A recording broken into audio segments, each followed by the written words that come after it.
अस्सलाम वालेकुम जी। हम अलजेब्रिक नंबर थ्योरी में कॉन्ग्रेंट के अबाउट जो थ्योरम है वो सीखेंगे, जिसकी स्टेटमेंट आप लोगों के सामने है कि if a is equal to n Q plus r and b is equal to n Q prime plus r prime where r and r prime are greater than or equal to 0 and less than n, then r is equal to r prime if and only if a congruent to b mod of n। ये इसकी एक statement है। Next statement इसकी ये है कि late a b r belong to integers, then a congruent to b mod of n if and only if a and b have the same remainder after division by n। और third one इसकी statement इस तरह से हो सकती है कि show that if a congruent to b mod of n then the remainders obtained by dividing a and b by m are equal. तो फिर वो हमारे पास जो रिमाइंडर्स आते हैं वो हमारे पास इक्वल आएंगे। तो ये स्टेटमेंट, ये मोड ऑफ एन है तो यहां पे भी एन कर ले, अगर एम रखेंगे तो फिर यहां पे भी एम रखना पड़ेगा। तो ये तीन इसकी स्टेटमेंट्स हैं। बड़ा इंपॉर्टेंट थ्योरम है और तीन तरह से ये आ सकता है, तीनों स्टेटमेंट में से किसी एक भी तरीके से। अब हम बढ़ते हैं इसके प्रूफ की तरफ और देखते हैं हम इसको कैसे प्रूफ कर सकते हैं।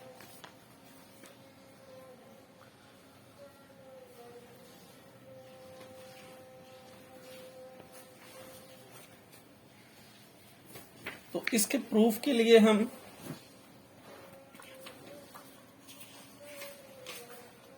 इसको प्रूफ करने के लिए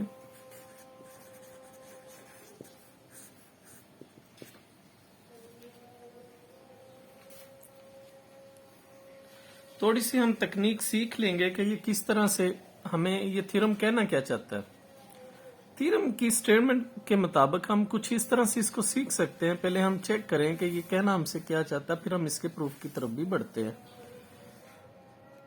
कि कहना ये चाह रहा है कि अगर हम a को डिवाइड करें n पे और लेट्स सपोज यहाँ पे कोशेंट आपका q आ जाए और रिमाइंडर आपका r आ जाए, और इसी पैटर्न से जब b को आप डिवाइड करें n से तो कोशेंट आपका q प्राइम आए और रिमाइंडर आपका r प्राइम आ जाएगा।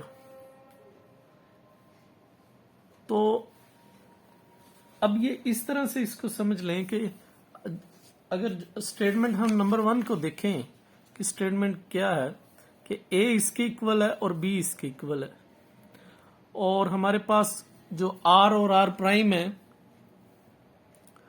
वो दोनों ही पॉजिटिव हैं या 0 हैं और लेस देन n है। तो फिर हमारे पास जो दोनों रिमाइंडर्स हैं वो सेम आ जाएंगे if and only if a congruent to b mod of n।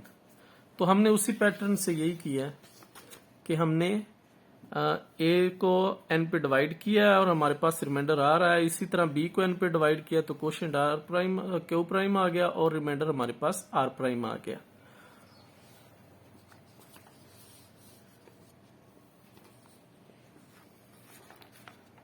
और हम इसको मजीद एक और पैटर्न से देख सकते हैं कि लेट्स सपोज आप 7 से डिवाइड करते हैं, 2 को 7 से डिवाइड करते हैं तो हमारे पास जो रिमाइंडर है वो 1 आएगा, और इसी पैटर्न से जब 5 को 2 पे डिवाइड करेंगे तो हमारे पास रिमाइंडर फिर भी 1 ही आएगा। हालांकि ये जो Q और इसको अगर हम Q रखा हुआ है, इसको Q डैश रखा हुआ है या प्राइम, ये दोनों डिफरेंट है। जिससे डिवाइड कर रहे हैं वो दोनों n ही हैं, यानी एक ही नंबर से है। और रिमाइंडर आपके क्या आने चाहिए स्टेटमेंट अगर देखें, then r is equal to r prime, तो वो रिमाइंडर आपके सेम हो। तो वो तभी कहते हैं सेम होंगे अगर a कॉन्ग्रेंट टू b है। अगर a कॉन्ग्रेंट टू b है तभी ही सेम आ सकते हैं, अदरवाइज ये सेम नहीं आएंगे। अब हम इसके प्रूफ की तरफ बढ़ते हैं। हमने इसको अंडरस्टैंड कर लिया, जैसे 7 को 2 पे डिवाइड करेंगे तो रिमाइंडर 1 आता है, इसी तरह 5 को 2 पे डिवाइड करेंगे तो रिमाइंडर 1 आएगा, और जो क्यू और क्यू डैश है वो भी आपके जो क्वोशंट है वो भी आपके डिफरेंट आएंगे, लेकिन रिमाइंडर आपके सेम आ रहे हैं। तो हम प्रूफ की तरफ बढ़ते हैं। हम सपोज कर रहे हैं, सपोज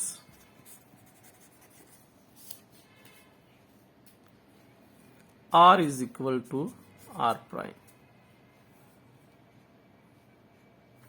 हमने सपोज कर लिया कि R जो है वो R प्राइम के इक्वल है, दोनों आपस में इक्वल आ गए।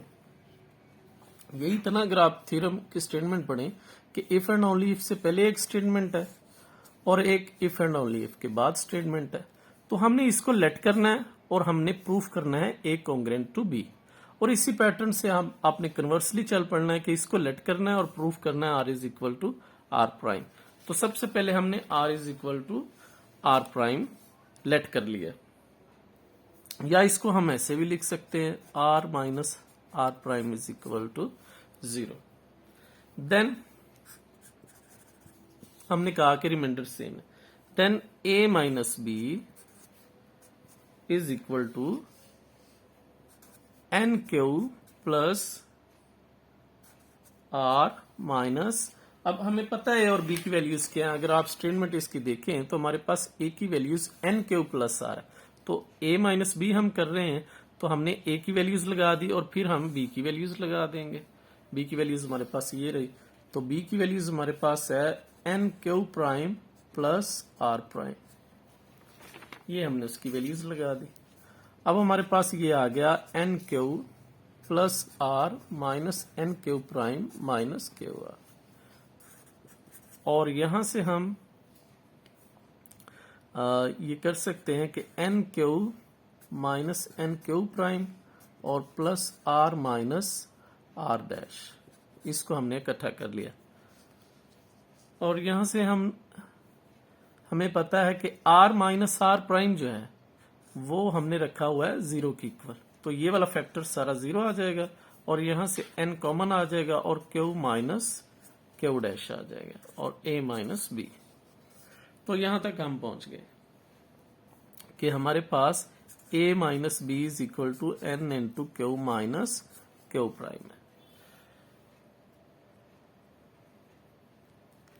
अब इसका मतलब ये है कि अगर आप कोई नंबर लें, ये नंबर्स का प्लस करें या माइनस करें और दो वो फैक्टर्स के इक्वल हो, तो फिर ये दोनों फैक्टर्स उसको डिवाइड कर रहे होते हैं बाय डेफिनेशन ऑफ। अगर हम करें डिविजिबिलिटी तो एन डिवाइड करेगा ए माइनस बी को, तो बाय डेफिनेशन ऑफ डिविजिबिलिटी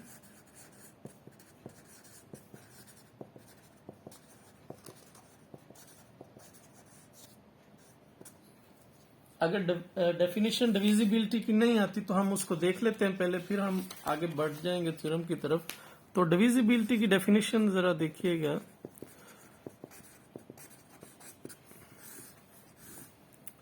कि हमने फैक्टर्स बनाए। लेट्स सपोज हमारे पास एक कोई फैक्टर बना लें कि अगर ए लेट्स सपोज बी को डिवाइड कर रहा है तो फिर हम b को लिख सकते हैं b is equal to a into k. आप इसी तरह ये एग्जांपल इसी तरह से समझ लें कि लेट्स सपोज 2 जो है वो 10 को डिवाइड कर रहा है, तो हम इस 10 को लिख सकते हैं 2 इंटू 5। अब जो 5 है वो तो यहाँ गिवन नहीं था, हमें तो सिर्फ यही पता था 2 5 को डिवाइड कर रहा है, तो यहां से हमने अखज़ किया ना कि इक्वल के लिए हमें कोई ना कोई कांस्टेंट लेना पड़ेगा, तो हम उसको फिर k का नाम दे देते हैं कि 10 इज इक्वल टू 2k। तो यानी 2 से हम किसी को मल्टीप्लाई करेंगे तभी वो इसकी इक्वल आएगा। तो ये उसी का मतलब इजहार है कि b is equal to a into k है। तो अगर b is equal to a into k है इफ एंड ओनली इफ, तो अगर ऐसे है a डिवाइड्स टू b तो हम कैसे लिख सकते हैं b इज इक्वल टू ए के, प्रोडक्ट की फॉर्म में लिख सकते हैं। अगर वो पहले प्रोडक्ट की फॉर्म में तो हम उसको ऐसे भी लिख सकते हैं। तो सेम इसी पैटर्न से देखिएगा जो हम थ्योरम कर रहे हैं डिविजिबिलिटी की डेफिनेशन के मुताबिक जिस तरह हमने कहा कि अगर दो उसके फैक्टर्स बन जाएं तो वो दोनों फैक्टर्स उसको डिवाइड कर रहे हैं, ये 5 भी 10 को डिवाइड करेगा और इसी तरह 2 भी उसको डिवाइड करेगा। तो हमें तो n से और a b से सरोकार है, क्योंकि हमारी डेफिनेशन जो है उसमें कहीं पे भी क्यू प्राइम के वो नहीं है कि हमें तो लाना है equal, a congruent to b लाना है इक्वल। तो इसलिए हम n की ही बात करेंगे कि अगर a minus B is equal to है n into Q minus Q prime के, तो it means that n divides a minus B.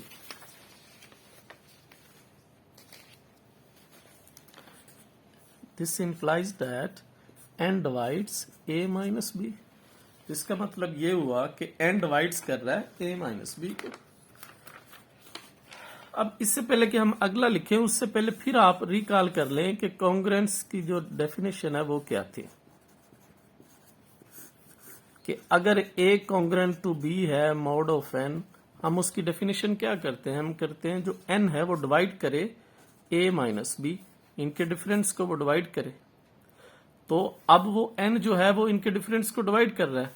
तो अब इसका मतलब ये है कि हम अगर इसको ऐसे लिख सकते हैं इफ एंड ओनली इफ की कंडीशन के तहत, तो इसको फिर हम ऐसे लिख सकते हैं। तो this implies that a congruent to b mod of n। तो यानी अगर कोई ऐसे हो तो हम ऐसे लिख सकते हैं। अब जो माइनस के बाद होगा वो इस तरह रिमाइंडर समझे आप, और a आपका इधर आ जाएगा, और जो डिवाइड कर रहा होगा n डिवाइड्स कर रहा है a माइनस बी को, तो n ये मॉड ऑफ n आ जाएगा। तो एक साइड तो हमने इसकी यही ही प्रूफ करनी थी कि a कॉन्ग्रेंट टू b आ जाए हमारे पास। अब हम चलते हैं एफ एंड ओनली की दूसरी कंडीशन की जानब। अगर आप देखें तो अब हम लेट करेंगे कि ए कॉन्ग्रेंट टू बी है, और हम प्रूव करेंगे r is equal to r prime के। तो कन्वर्सली सपोज दैट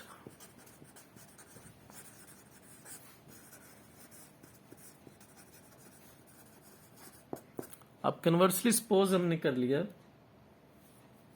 कि a कॉन्ग्रेंट टू b है मॉड ऑफ n के।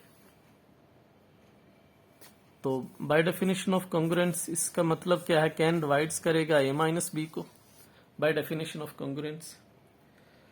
और bye definition of divisibility, divisibility की डेफिनेशन के मुताबिक,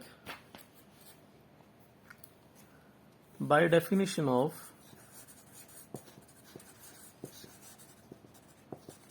डिविजिबिलिटी, अगर आप डिविजिबिलिटी की डेफिनेशन दोबारा से देख लें तो ये हमें क्लियर हो जाएगा कि अगर a b को डिवाइड्स कर रहा है तो हम उसको लिख सकते हैं b is equal to a into के। तो इसी पैटर्न से अगर n a माइनस बी को डिवाइड्स कर रहा है तो हम लिख सकते हैं a minus B is equal to n into K, and k belong to integers.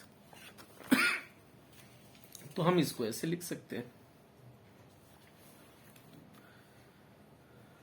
और a और b की जो वैल्यूज हैं अब वो हम यहाँ पे लगा सकते हैं कि a की वैल्यूज क्या है और b की वैल्यूज क्या है। थ्योरम की स्टेटमेंट अगर देखें तो a की values n q plus r है और b की values n q dash plus r dash है। तो हम यहाँ पे a और b की वैल्यूज लगा देंगे, या इस तरह से आप लिख लें आसानी से, put values of a and b in equation number 1। तो जब हम a की वैल्यूज लगाएंगे n q plus are minus n q dash plus r dash is equal to n into के। तो n q plus are minus n q dash minus r dash is equal to n dot k. और यहां से हमारे पास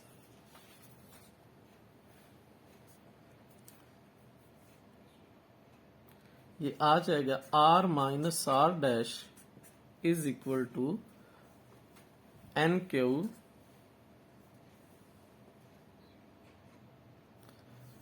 ये r और r dash हम इधर रख लेंगे, बाकी हम दूसरी साइड पे ले जाएंगे। तो हमारे पास आ जाएगा n q dash minus n q plus n के। तो ये हमारे पास आ जाएगा, और तीनों में से हम n को कॉमन निकाल लेंगे। तो कॉमन निकालने पे हमारे पास नंबर आ जाएगा r minus are dash is equal to, अब यहां से सबसे हम जब n को कॉमन लेंगे तो हमारे पास आ जाएगा Q dash minus Q plus के। तो ये हमारे पास नंबर आ गया। अब यहां से बाय डेफिनेशन ऑफ डिविजिबिलिटी इसी तरह हम इसको हमने प्रोडक्ट की फॉर्म में लिख लिया कि इसको दो नंबर्स के प्रोडक्ट की फॉर्म में लिखा जा सकता है। तो यहां से by definition of divisibility n divides कर रहा है आर माइनस आर डैश का। तो ये आ गया हमारे पास। बट हमारी स्टेटमेंट में क्या था, अगर आप स्टेटमेंट को फिर दोबारा से एक दफा रिकॉल कर लें तो आपको पता चलेगा कि हमने क्या कहा था कि आर और आर डैश जो है वो लेस देन एन है और ग्रेटर देन इक्वल टू 0 है।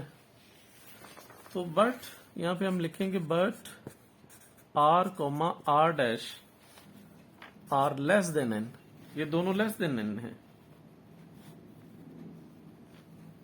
और क्योंकि ये दोनों लेस देन एन है तो इसका मतलब है इनका डिफरेंट, अगर आप इनका डिफरेंस लेंगे आर माइनस आर डैश तो वो भी लेस देन एन होगा। क्योंकि ये तो हमारी स्टेटमेंट में ना कि कभी भी जो हमारे रिमाइंडर्स होंगे वो डिवाइजर से तो बड़े नहीं हो सकते ना, तो इसलिए ये वो तो लेस देन है, तो उनका डिफरेंस जो है इन दोनों रिमाइंडर्स का वो भी लेस देन एन होगा। अगर वो भी लेस देन एन है तो आप लेस देन एन है तो यहां से आप दोबारा इसको देखिएगा कि ये एक छोटी चीज है मतलब, और ये एक बड़ी चीज है, बड़ा नंबर है। और ये कैसे हो सकता है कि बड़ा नंबर जो है वो छोटे नंबर को डिवाइड कर रहा हो। मसलन आप अगर इस पॉइंट को बड़ा थोड़ा सा ब्रीफली देख लें तो 5 तो 10 को डिवाइड करता है, ठीक है, या 2 जो है वो जो 4 को डिवाइड कर देगा, लेकिन ये नहीं होगा कि वो बड़ा नंबर जो है मसलन 10 जो है वो डिवाइड कर दे 5 को, वो डिवाइड्स नहीं करेगा 5 को। इसी तरह 4 डिवाइड्स नहीं करेगा 5 को। इसके लिए सिर्फ एक ही सूरत होती है कि बड़ा नंबर छोटे नंबर को कब डिवाइड करे कि अगर वो 0 की इक्वल हो। कि अगर लेट्स सपोज मैं आपसे कहूं कि 2 जो है वो डिवाइड्स कर रहा है 0 को, ये मुमकिन है, ये छोटा नंबर डिवाइड हो सकता है, क्योंकि अल्टीमेटली इसको आप इस तरह से लिख सकते हैं 0/2, तो वो डिवाइड हो सकता है। इसके अलावा कोई भी छोटा नंबर जो है वो ये नहीं हो सकता कि 2 जो है वो अपने से बड़े नंबर को छोटे नंबर को डिवाइड कर दे। तो छोटा नंबर लाजमी तौर पे फिर क्या होना चाहिए, 0 होना चाहिए, 0 होना चाहिए। 0 है तो फिर चल जाएगा। तो ये जो कंडीशन है कि n डिवाइड्स कर रहा है r माइनस आर डैश को, तो इसका तो मतलब ये है कि ये तो मुमकिन ही नहीं है। ये तो सिर्फ उसी सूरत में मुमकिन है कि r माइनस आर डैश जो है ये 0 के इक्वल आ जाए नंबर। तो यहां पे थोड़ा सा लिख लें कि n divides r minus are dash is only possible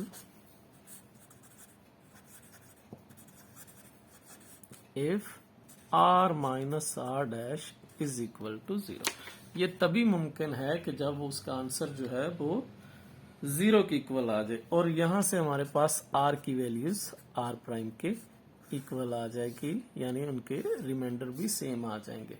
तो इस सारे से फिर हमें क्या रिजल्ट मिलता है कि अगर आप कह रहे हैं कि A कॉन्ग्रुएंट टू B है मॉड ऑफ n है, ये फाइनल कंक्लूजन है जो स्टेटमेंट में हमने लिखा, तो इसका मतलब फिर लाजमी तौर पे होगा दिस इंप्लाइज दैट कि रिमाइंडर जो है r और r प्राइम दोनों आपस में इक्वल होंगे, जैसे कि हमने उसकी स्टेटमेंट में देखा था।